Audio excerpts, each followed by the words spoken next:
Are there still people there? I really do hope so. Apologies for that. Technology, not my strongest point. Um, so welcome everyone. I do hope, I'm looking frantically down the list as on the side of my computer screen, and I'm hoping there are people there.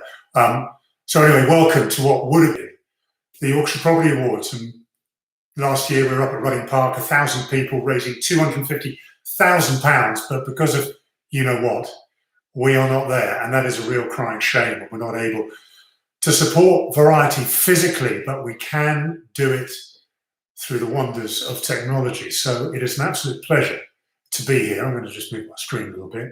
I'm absolutely flaunting my rugby memorabilia behind me, just in case people don't quite know what's going on. I have got myself dressed up in my best bib and tucker. And I'd love to think that you are sat around various tables, wherever you may be, in your finery, in your black tie, in your cocktail dresses, in your ball gowns, with a glass of bubbly, a glass of something fizzy, ready to enjoy today. As we know, charities are really, really struggling at the moment. We know that Variety relies on so many live events to raise its funds. So the Property Awards have been paused. Hopefully we will be meeting, I think it's October time. Let us keep our fingers crossed. If not, then it will be sometime soon after that. But we all thought it'd be a great opportunity just to keep in touch and chat amongst ourselves. Hopefully, everyone is safe and well. Everyone's lockdown haircuts are outstanding. The gardens, I'm sure, are looking amazing. That's not a euphemism. Your actual gardens. I don't want to know about your euphemistic gardens. I'm sure they are looking pretty splendid as well. So. Do forgive me if my eyes diverge every now and again, but I'm going to be checking out your questions. So do fire questions at me. There's not a lot of sport going on at the moment, no rugby at all, but plenty to talk about in the rugby world, anything else. Now is the time to cut loose, but also now is the time to thank everyone at Variety, firstly for bearing with us as we worked out how on earth to get connected. It would appear that the battle between Apple and Google invaded our space, and Apple did not like, so I had to convince my computer that it was in fact Google, and I've done that, and that is why we're live. So here we go. Are there any questions? Fire away. I'm looking at various names here. People giving me a lot of stick earlier on. Pamela Sinclair. Hi Pam, hope you're very, very well indeed. Bill Sangster, no way Dooley. He would have punched me through that wall behind me if he'd been around. So who else have we got? We've got Lynn Staunton, Annabelle Robinson, Charlotte Farrington, thank you very much indeed. Wallflower Dance, Jeremy Griffin. What box set am I watching? Well, like everyone else, I watched Tiger King. Just insane, absolutely mad. Then I've been watching O.J. Simpson, Made in America. Crikey, if I as a policeman tried to do what the American police did during that investigation, heaven knows what would have happened. Crazy times. I'm watching the one about Michael Jordan at the moment, Last Dance, which is incredible. I have got a lot of box sets to catch up on. I'm not a box set kind of guy. Never seen Game of Thrones, never seen Wired, The Wire, any other bits and pieces. So box set's really not my forte, but certainly anything sporting, that's what I'm focusing in on. Reform landscape architecture. Your daughters want to know if I'm good at Quidditch. Well, as you know, Hagrid wasn't allowed to play Quidditch because he's a bit of a clumsy sod, bit of typecasting, I guess, there for me. So no, he didn't play Quidditch. He just kind of watched. But I'd love to give it a go. That'd be a lot of fun. Marcus Black, beyond Hagrid, who do you aspire to body double? Well, surely people aspire to body double me now. Maybe? No. I did go on from Hagrid to do motion capture for Wrath of the Titans. 3 Cyclops in Wrath of the Titans, a truly appalling film. So I was Cyclops 1, 2, and 3, running around in a tight bodysuit. And then they formed a Cyclops body around me. And of course, I may have mentioned this last year. I went for an audition to be Darth Vader in Rogue One, got down to the last 2, didn't make that. And of course, famously for me, and insanely, as far as my children are concerned, turned down a role in Game of Thrones as the Mountain. So yeah, do I think about that? Every single day. So who would I want to body double? I think, you kind of peak with Hagrid, don't you? I'd love Hagrid to return. So JK, if you're watching, I'm sure you are, write another book, get Hagrid in there. I'll dust off my costume and I'll be out there. What else have we got? Hang on, bear with me. A question from Chris Wilson. Do you believe there should be a global season in rugby with the Six Nations so established and successful? Why potentially change that and lose the successful bit? I do think we need a unified season. Rugby is not growing the way we want it to grow. We're not encouraging people to play. As we've seen, well, most sports struggling at the moment, of course. It doesn't take much to throw rugby off the rails. I think we need an organised season. That will take a bit of thinking. And maybe some of the privileges that we as the major rugby nations enjoy, we may need to park some of those, hand them down to other nations if we want the season to grow, the game to grow. And we've got to stop relying on, to raise more money, we've got to play more games, because the players just can't do that. The Six Nations will still survive. The Six Nations will still have its place, but we can build around it. That's my thought there. What else have we got? Do I think, this is from Johan Carter, do I think Saracens players will make the Lions tour? Absolutely. That's if there is a Lions tour. Let's assume there is. Yeah, absolutely. The Saracens players will make the Lions tour. They'll be well rested. They'll play the major games in the Championship. They'll play some exhibition games, which I'm sure Saracens will organise. So come the Lions, they will be very rested. They're class players. Warren Gatland will be delighted to take on those players, I'm sure. Oh, I just realised I'm wearing an earphone. I don't really need an earphone because I can't hear anything. There we go. That seems a bit better. Michelle Adams, who's the smallest player to successfully tackle me? Everyone tackle me. Big, small, slow, fast, fat, slim. Everyone tackled me at some point. The best player I ever tackled, and the reason I've mentioned this will give you an idea, was David Campese, the famous Australian winger, World Cup winner in 1991. We then played him in the quarterfinal of the World Cup in 1995. And towards the end of the game, I tackled him out on the wing, and he looked down to see who tackled him, saw it was me, and went, "Oh, mate, that is so embarrassing." So there you go. That just gives you an idea. Charlotte, Martin, I've never had the courage to ask you to your face, but if I promise not to put on too much weight in lockdown, can you princess carry me at the props in October? Charlotte, absolutely. I'll be delighted to. Let's do that. That'll happen. Let's make that happen. Who else have we got in there? There's a few lurking around there. I'll wait for a few more questions to come through. We've done most of the ones that have been written at the moment.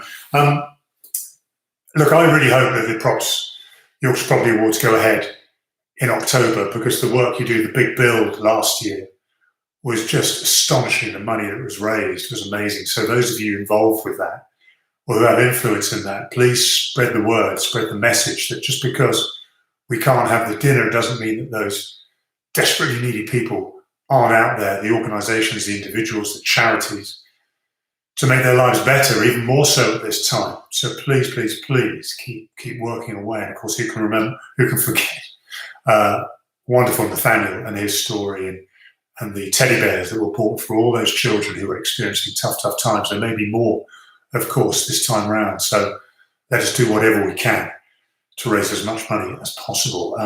My screen is flickering. There are more questions coming in. Jeremy Griffin, views about the TMO. TMO is essential. I think they work well.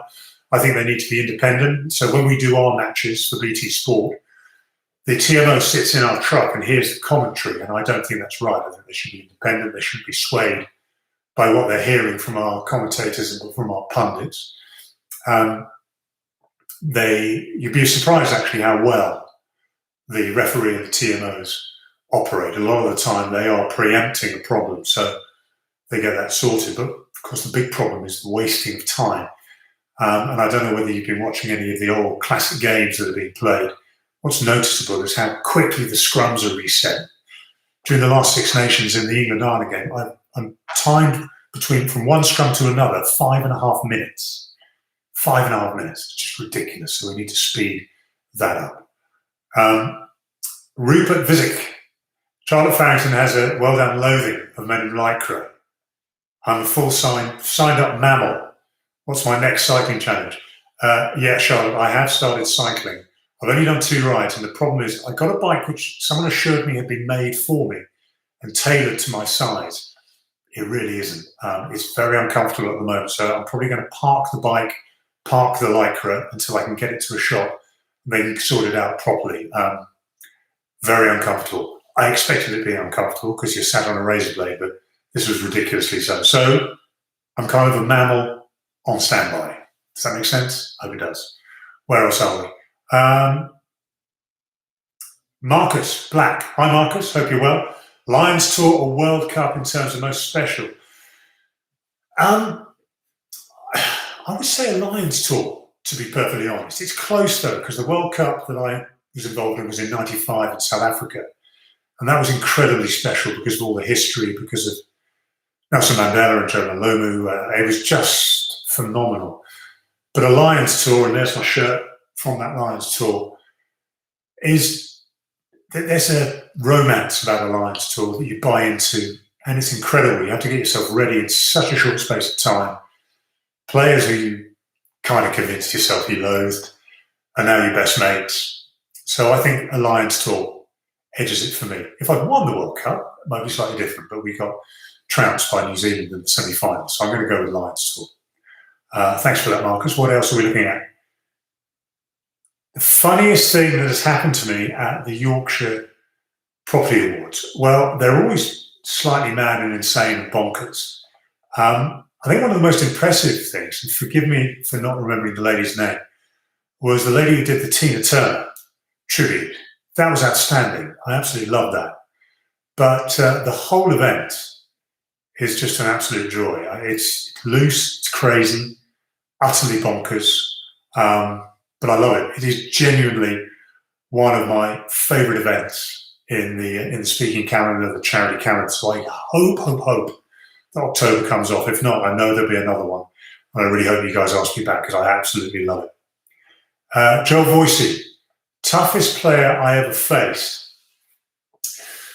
Well, internationally, it was a guy called John Eales for Australia. He won the World Cup with them in 91 and 99, captained them in 99. He was a second row, obviously. He was everything I wasn't. He was athletic, he was quick, he had a brain, and he kicked goals as well.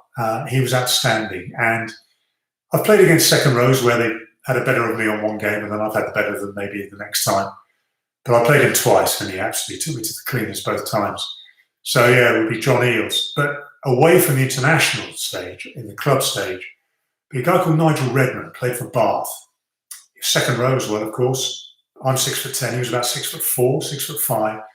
So I had the advantage of him on height, but he would come up with craziest tactics to nullify that. And he was mad to play against.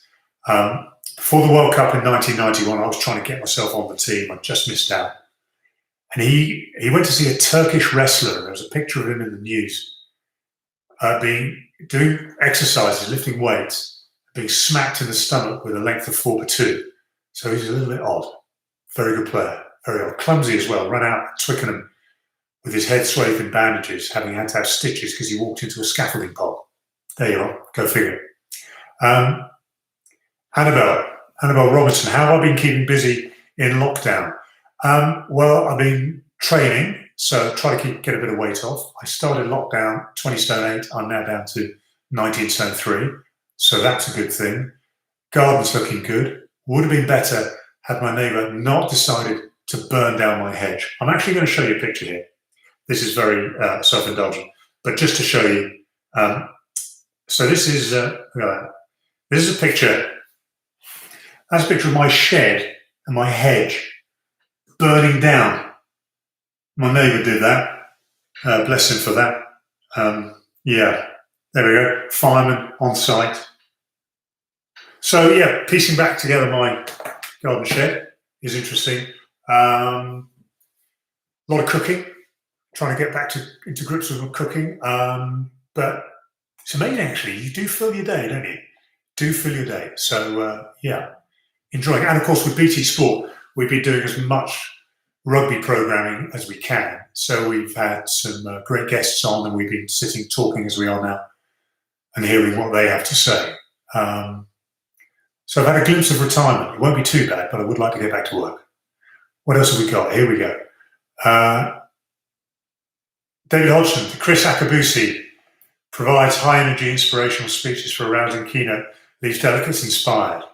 How easy did you find transition from sport to public speaking? Any formal training? You'll know, no formal training. Yeah, the Chris Akabusi Memorial Dinner. I love the stories about Chris Akabusi. Do you know what? I don't have any formal training in public speaking. It probably shows. But I suppose, having been a policeman, I've been a rugby player, I've been in a world where I'm surrounded by fascinating people. They all have great stories to tell. And whilst I love talking, I also love listening to people's stories. And I was always one of those idiots sat at the back of the bus singing songs, telling weird tales. And I just loved it, absolutely loved it. And I got introduced to public speaking when I retired in 1998. I'd done a little bit of, corporate stuff and going around the wigwams at Twickenham, earning a few quid and putting it in your pocket, telling a few old stories. But doing proper after-dinner speaking, there was a guy called Gordon Brown. He used to play for Scotland. And he was an after-dinner speaker, and he was wild, and he was funny, and he used to repeat himself, but he didn't care.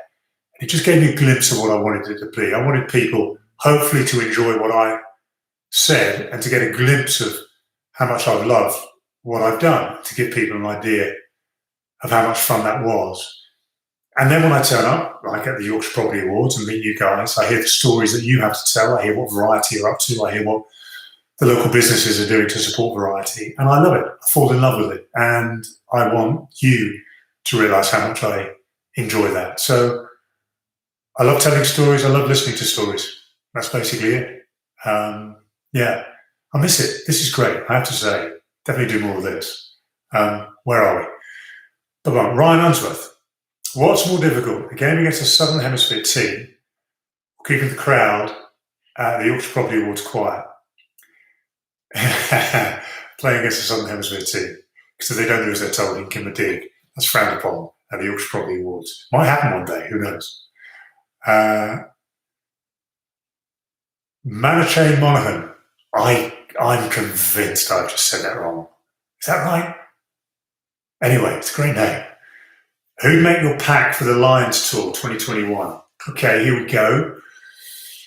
If he's fit, I would have Mako on the loose head, Jamie George and Tyke Furlong, possibly Carl Sinclair on the tight head.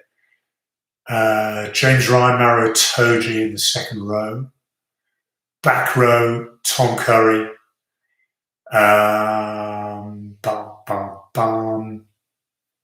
Not Billy. Sam Underhill. And who do I have as a back row? Why can't I think? Maybe CJ. No, he's not big enough. We'll come back to it on number 8. So English heavy, but at the moment, probably not a bad thing. Not a bad thing. Where else? James Noble. Oh, there's 2-3. Sort of. So a few years ago, so 2012, I had these redone because these were all smashed to bits. They look like Fred Flintstone and put them in. So yeah, I just splurged a little bit and had them sorted out. Thanks for noticing. Very kind. I've got a bit of a tan. It's really making them ping out. Trust Dave Hodgson to pick up Chris Akabusi. Annabelle, there we go. You argue that out amongst yourself. Who was the best player you roomed with during your career? Do you know, I didn't have one person that I roomed with all the time. Ian Evans was an absolute gent. He was great fun. Wade Dooley, I would probably say. Roomed with him a few times. Just wild. Absolutely wild. No time to relax, lie in your bed and just catch a few Z's and relax. Come on, babes, we're going out. Drag you by the ear, pull you out, take you into town, dump you back in your room at some ungodly hour. He was amazing. And in '93, sadly, his father died while we were out in New Zealand on the Lions tour. So we took him out that night just to sort of send him on his way and wish him all the best. And the next morning, he'd left a little note just in my room to thank me for the night before, and a few others. Mike Teague, I think it was, Brian Moore, Diane Morris took him out. Really heartfelt, amazing man. He was my hero. I wanted to be like him. I was never going to be, but he was an incredible guy. So yeah, I'd probably say Wade Dooley. Gavin Hosford, Brian Moore, discuss. Ugliest man ever. Fiercely competitive, mad as a box of frogs, brilliant at winding up the French. Him and Tim Robb are the most focused individuals I've ever come across. Yeah. And now, I mean, if you follow him on Twitter, he just wants to fight against the world, doesn't he? Just mad. Crazy guy. Love him though. Do I have suit trousers on? I'm wearing my PJs. I knew someone was going to answer this. Here we go. Not my PJs, but wearing shorts. There you go. I knew someone was going to ask that question. So this is the only bit you need to see. So it's smart. Wearing flip-flops as well. I won't show you my horrible feet. So yeah, thanks for Wallflower Dance. Joel Voicey, England gave so much in the semi-finals, they couldn't hit those heights again in the final. This is the World Cup last year, of course. What will they learn from the experience of going close last year? Can they go one better next time round? I do think they can go better next time round. To be perfectly honest, South Africa are probably the one team they didn't want to face because they can rough England up. But I think they focused so much on beating the All Blacks, and they were so convinced they were going to meet the All Blacks in the final, they never really thought that they might face South Africa. So I think their vision narrowed maybe just a little bit. There was fatigue. Maybe Eddie Jones should have picked a few different players, but that's the beauty of hindsight. No one can account for Carl Sinclair going off in the first few minutes. That disrupted the team. And players made uncharacteristic mistakes. They didn't react well under pressure. So hats off to South Africa. But I think England can go one better. I think their team in France in 2023 will be better than the one we've just seen. I think it'll be outstanding. Where are we? Do I struggle to find trousers that are long enough? Annabelle, no, we're good. My clothing is hardly designer, unless I have it made, and then of course it's outstanding. There is a company called tootall.com, basically clothes for freaks. That's where I get my trousers from. Do you know Leah Roberts, ex-rugby player? Lee Roberts, ex-rugby player, now comic. Lee Roberts. I don't think I do. Katie Hewitt, Joe Marler ban, fair. Yeah, I think it was fair. I think it was a really stupid thing to do. Fortunately for him, he's not going to miss any games. But I just thought it was a really, really stupid thing to do. And I was there with ITV for that game. I was right in front of him. And I just turned around to my producer and I went, that's just so daft. Why would you do that? Crazy. So yeah, I do think it was fair. David Hodgson, have I ever been in a mosh pit? If so, which band? How many broken bones were there? I'm not really a sort of gig kind of guy. I went to Monsters of Rock at Donington in 1983, 84. Motley Crue were playing, AC/DC headline. And I was the most popular person for people to sit on the shoulder of so they could see a bit more. That was quite lively. I then took my children to see My Chemical Romance at Wembley Arena, and I fell asleep. My chair was up against the wall, and I just made myself comfortable, fell asleep, which really embarrassed them. So yeah, never been in a mosh pit. No more questions at the. Oh, here we go. You're going to have to tell me, Monochain. Can you write that out phonetically? If I'm saying it right, tell me. Otherwise, do it phonetically. Which player, past or present, would you most like to be packed down with in the second row that I didn't get a chance to?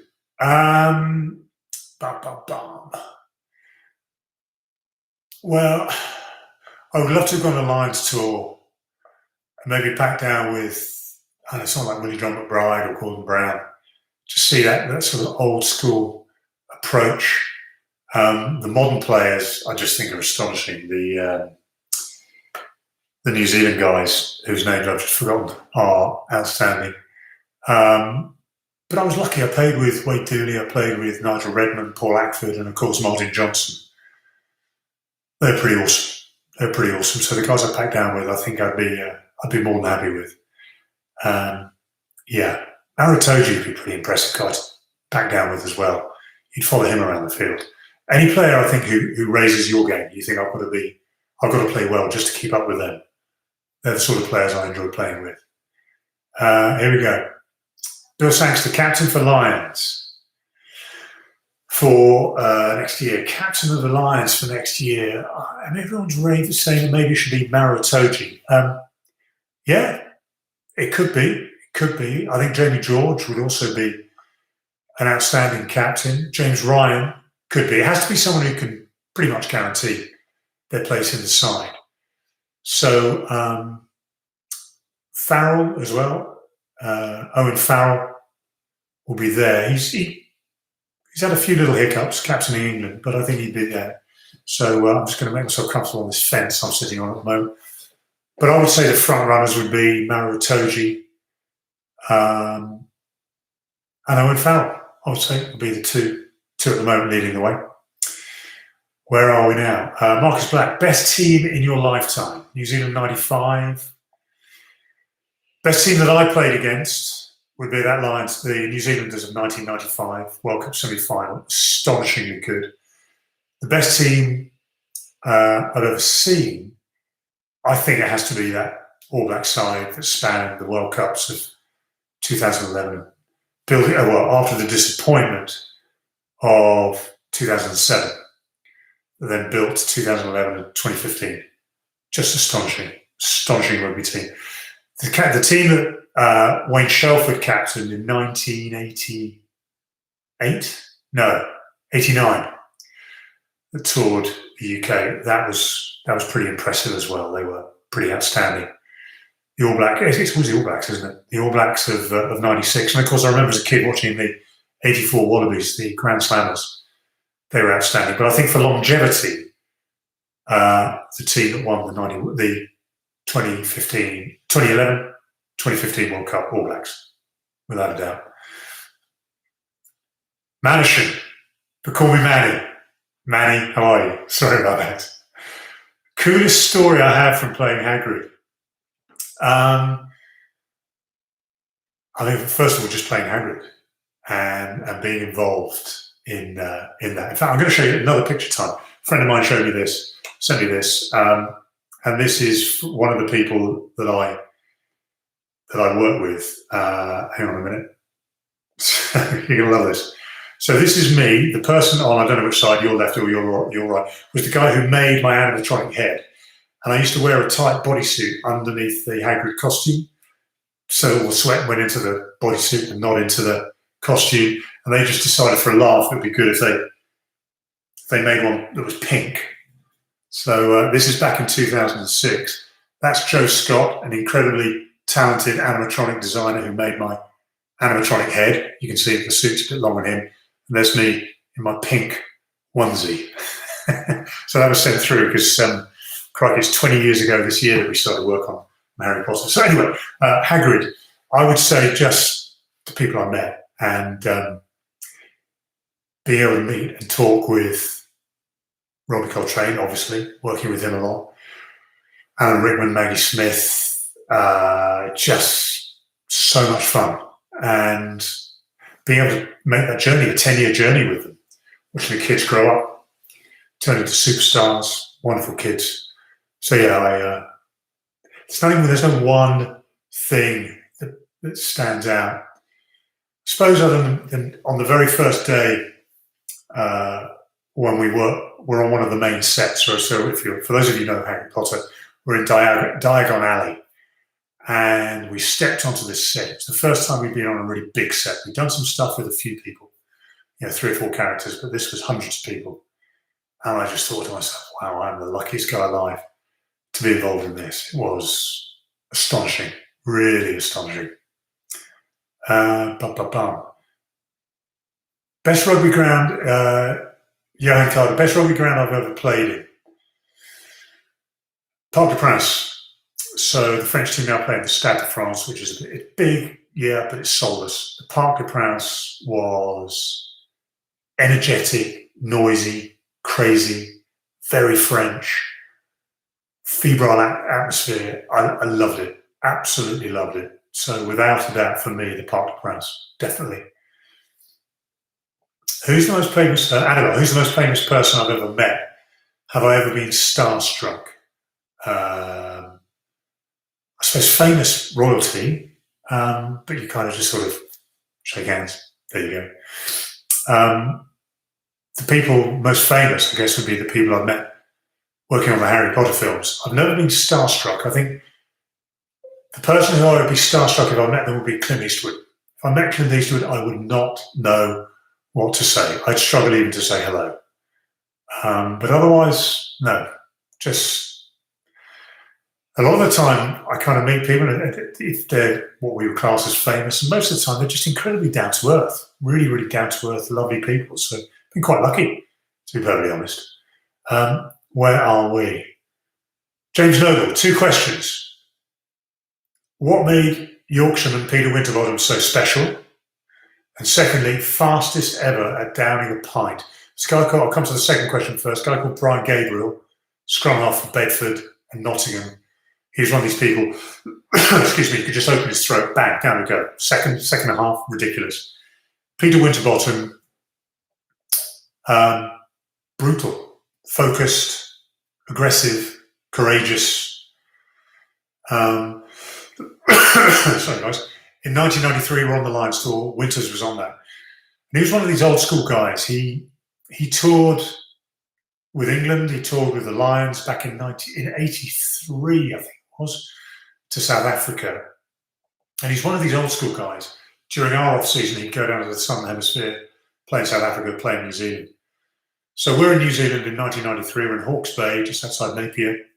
We go into a pub, and as we walk up the stairs to the upper bar, Kiwi's coming down the stairs, sees us. There's me, Brian, Winters, Teague, Mike Teague. And he spins on his heels, runs back into the room.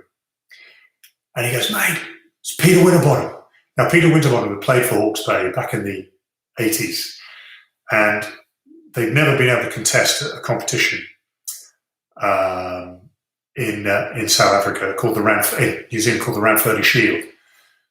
But Peter Winterbottom got them there and got them to do a Round 30 Shield challenge. And it was the best they'd ever done. So as soon as Peter Winterbottom walked into the room, everyone applauded. They got up on their chairs and they applauded. He meant that much to them. And I think when a player does that and leaves a mark in the hearts and minds of players and people, then you know there's something special. He also had the characteristics of a serial killer. We were convinced he was a serial killer. We sat around and watched a documentary on Ted Bundy, and when they listed what the character traits were of a serial killer, every single one of them matched Peter Winterbottom. So we were a little bit worried about him. Where are we? How does my golf game compare with the legendary Doddy Weir? Bill Sangster sends that. I've never seen Doddy play golf, and we all send Doddy our very, very best. He's having the toughest of times, of course, but what an inspirational man. I've no idea. My golf's getting better. Just before lockdown, I was on a handicap of 21. I was fairly confident, having handed in a few cards, it was going to be cut.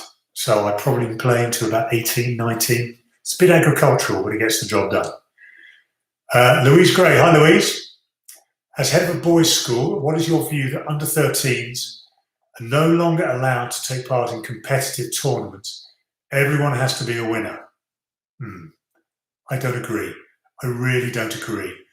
I think there is a way of presenting sports to kids. I think schools they do have their hands tied a little bit because they have to create a team that can win within, the 10 weeks of a particular term. But I think if you have good coaches, inspirational coaches, kids understand. that people come first, second, third. I mean, crikey, and this is a little bit middle-aged man. They play video games, and they know who wins, they know who loses. It's no great surprise.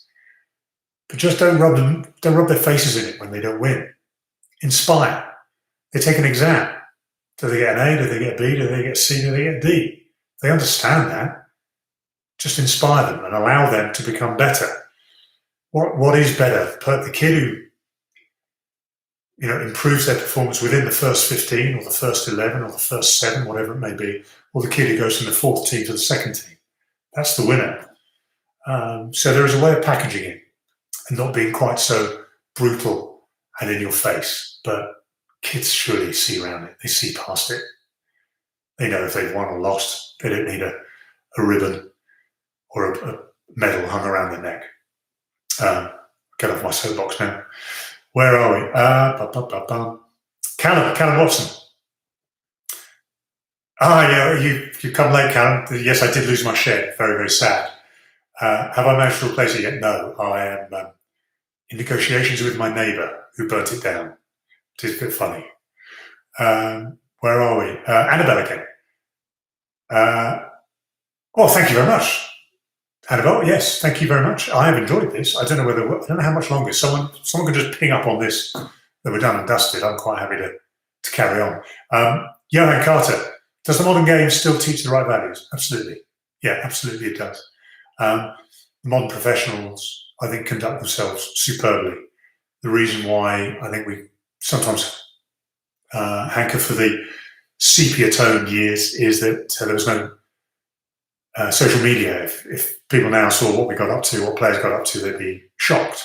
And they didn't always set the best example. I think the modern day player is a credit to the sport in general. I think the modern game has a lot to show younger players, younger kids, and older as well. The players work hard and they're gladiators. They absolutely are. They deserve all the credit they get. Where are we? Kevin Horsford. We've long considered a Jolly Boys trip to Hong Kong Sevens. Recommended. Never went to Hong Kong for the Sevens. I'm not built for Sevens. But from what I've heard, definitely worth it. Definitely. Charlotte Farrington. I promised your wife you would do the dishes tonight and we wouldn't keep you past 9:15. Excellent. No. Maybe I do need to do the dishes. Look, guys, I think that is it. I think our time is up. The bell is about to chime. We're about to turn into pumpkins.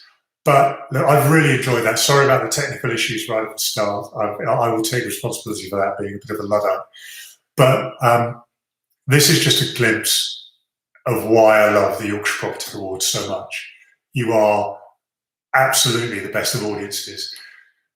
I don't know how many movers and shakers there are amongst the people we've been chatting to tonight who can get things done. But let's not forget that Variety need our help now until we can get back in a room and drink and be stupid and run around with our pants on our head. The big build is still there. We need to help kids like dear Nathaniel from last year. So please, please, please spread the word, support Variety, amongst all the other charitable work you do as well, of course. But thank you all very, very much indeed. Stay safe, stay well. For those of you who do have dependents who maybe are struggling, do send them my love, our collective love. Look after each other. And thank you all very, very much indeed. I don't know how I get off this, but I'll wave to you. I'll send you love. And thank you very much indeed to everyone at Variety. Go from strength to strength. We will do whatever we can to support you. And Charlotte and Annabelle for keeping this ticking along. Well done. Thanks for sticking with me. Bye, guys. Well, hang on. Here we go. Bill Sangster, would you like to join us in the South as an ambassador for Variety Golf Society? Bill, always happy to get involved with a golf day. You'll get my number. Give me a call. And I'll dig a few new bunkers on your golf courses. Absolutely love to do that. Guys, thank you very much indeed. All of you take care, and we'll see each other on the other side. Cheerio. Take care. Bye-bye.